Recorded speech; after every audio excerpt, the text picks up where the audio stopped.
The Daughter of Time, Chapter 16. She had been shut away from the world, that indestructibly virtuous beauty with the gilt hair. Why gilt, he wondered for the first time. Silver gilt, probably. She had been radiantly fair. A pity that the word blonde had degenerated to the point where it had almost a secondary meaning. She had been walled up to the end of her days, where she could be no trouble to anyone. An eddy of trouble had moved with her all throughout her life. Her marriage to Edward had rocked England. She had been the passive means of Warwick's ruin.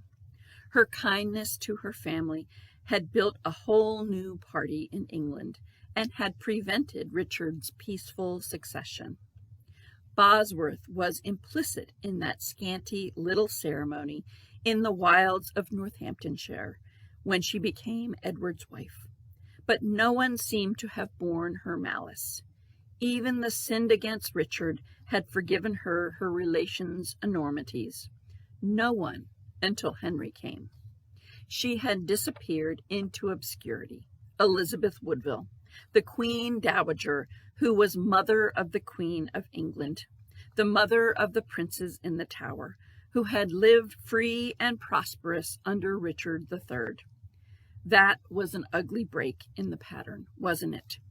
He took his mind away from his personal histories and began to think police fashion. It was time he tidied up his case, put it in shipshape for presenting. It would help the boy with his book, and better still, it would clear his own mind. It would be down in black and white where everyone could see it. He reached for his writing pad and pen and made a neat entry. Case: disappearance of two boys, Edward, Prince of Wales, Richard, Duke of York, from the Tower of London, 1485 or thereabouts.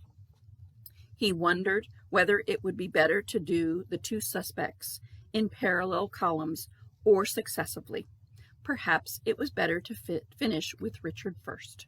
So he made another neat headline and began on his summing up. Richard III. Previous record. Good. His excellent record in public service and good reputation in private life. Salient characteristic as indicated by his actions. Good sense. In the matter of the presumed crime, A. He did not stand to benefit. There were 9 other heirs to the House of York, including 3 males. B. There is no contemporary accusation. C. The boy's mother continued on friendly terms with him until his death, and her daughters attended palace festivities. D. He showed no fear of the other heirs of York, providing generously for their upkeep and granting all of them their royal state. E.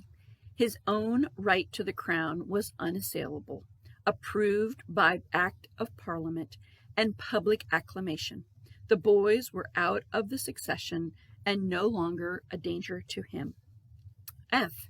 If he had been nervous about disaffection, then the person to have got rid of was not the 2 boys, but the person who really was next in succession to him, young Warwick, whom he publicly created his heir when his own son died. Henry VII. Previous record.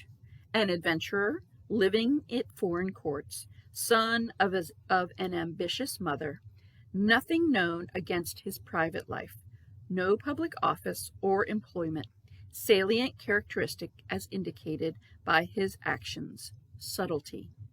In the matter of the presumed crime, A. It was of great importance to him that the boys should not continue to live. By repealing the act acknowledging the children's illegitimacy, he made the elder boy King of England and the younger boy the next heir. B. In the act which he brought before Parliament for the attaining of Richard, he accused Richard of the conventional tyranny and cruelty, but made no mention of the 2 young princes. The conclusion is inevitable that at that time the two boys were alive and their whereabouts known. C. The boy's mother was deprived of her living and consigned to a nunnery 18 months after his succession. D. He took immediate steps to secure the persons of all the other heirs to the crown and kept them in close arrest until he could, with the minimum of scandal, get rid of them. E. He had no right whatsoever to the throne. Since the death of Richard, young Warwick was de jure King of England.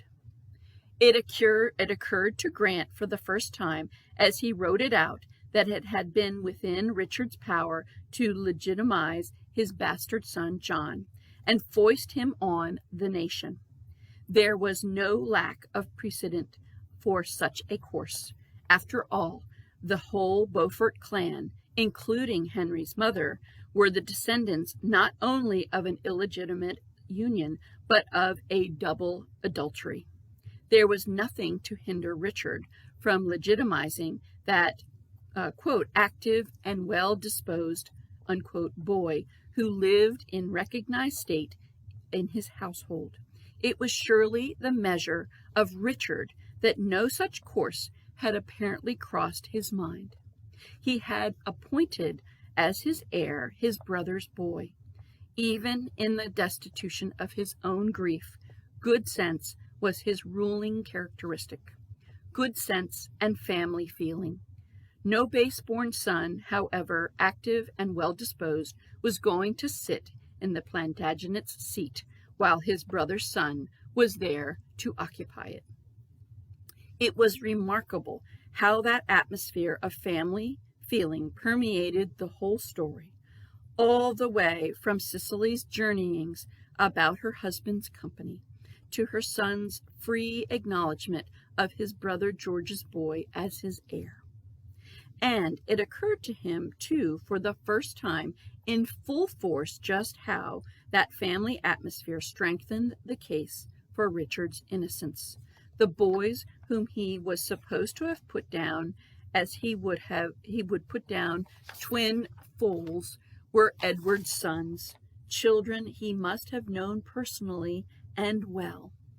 To Henry, on the other hand, they were mere symbols, obstacles on a path.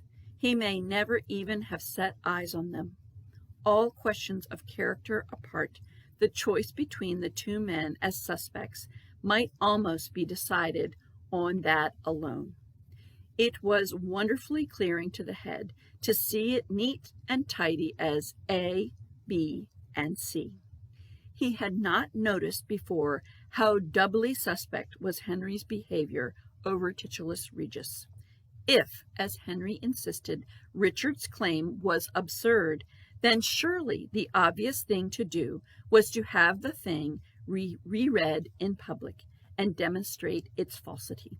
But he did no such thing.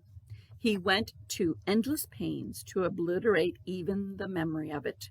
The conclusion was inevitable that Richard's title to the crown, as shown in Titulus Regius, was unassailable. The end of chapter 16.